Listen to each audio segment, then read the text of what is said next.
د یو غریب او پادشاه ترمنځ حیرانونکې قصه. یو غریب سړي خپل خر بازار ته بوتی تر څو خرڅ یې کړي، او په بازار کې د خره تعریفات شروع کړل چې زما خر په زر سیکو او ورسره ډیر کمالات هم لري. همدا ورځ پادشاه خپل له وزیرانو سره بازار ته په چکر وتلی و چې ګوري یو سړی نارې وایي چې زما خر په زر سیکو ورسره ډیر کمالات هم لري. په بیړه بیړه یې له همدې غریب د څنګه ځان را ورسوئ او ترېنې وپوښتل چې خر دې په څو ده؟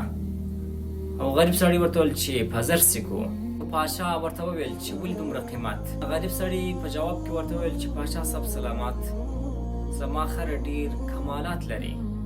ورته وویل چې څه کمالات لري؟ ورته وویل چې زما خر باندې که چیرې بې ګناه کس سپور سي نو مکه او مدینه به وویني، که چیرې ګناهکار سپور سو او مکه مدینه به ونه ویني. پادشاه چې کله همدا داستان همدا خبرې واورېدې، خپل وزیر ته امر وکړ چې په خره سپور سه.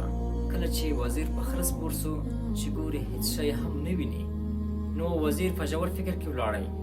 د ځان سره فکر وکړ که چیرې زه ووایم چې ما څه ونه لیدل، نو د پادشاه او د خلکو اعتبار او باور به په مخ ختم سي او خلکو ته به ګناهکار ثابت شم. نو بیا وزیر په ولړ غږ سره وویل چې به به څومره ښکلې ده مدینه، یو ګړی لا مې مه کوئ، نو څه وخت راکړئ چې نورې هم د مکې دیدار زیارت وکړم. پادشاه چې کله دا خبرې واورېدې د وزیر د خولې، نو بېتابه شو.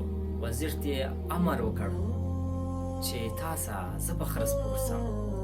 کله چې پاچا صاحب سلامت په خره سپور سو، له هغه سره السلام علیکم د وزیر چلند وسو چې شی نه ویني.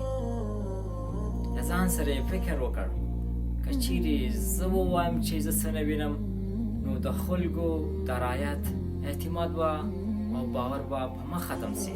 نو پاشا فکر وکړ که چیرې زه ووایم چې زه څه نه وینم، نو د خلکو اعتبار او باور به په مخ ختم سي او به وایي چې وزیر تر پادشاه نه بې ګناه ده. پادشاه خو ډېره ګناه لري چې مکه او مدینه یې ونه لیدل. نو پادشاه صاحب سلامت په لوړ غږ سره وویل چې واه واه، واقعا په رښتیا دی چې دا خر دومره کمالات لري، واقعا چې د 2000 سیکو لایق ده، واقعا په رښتیا چې هم زه مکه او نه وینم.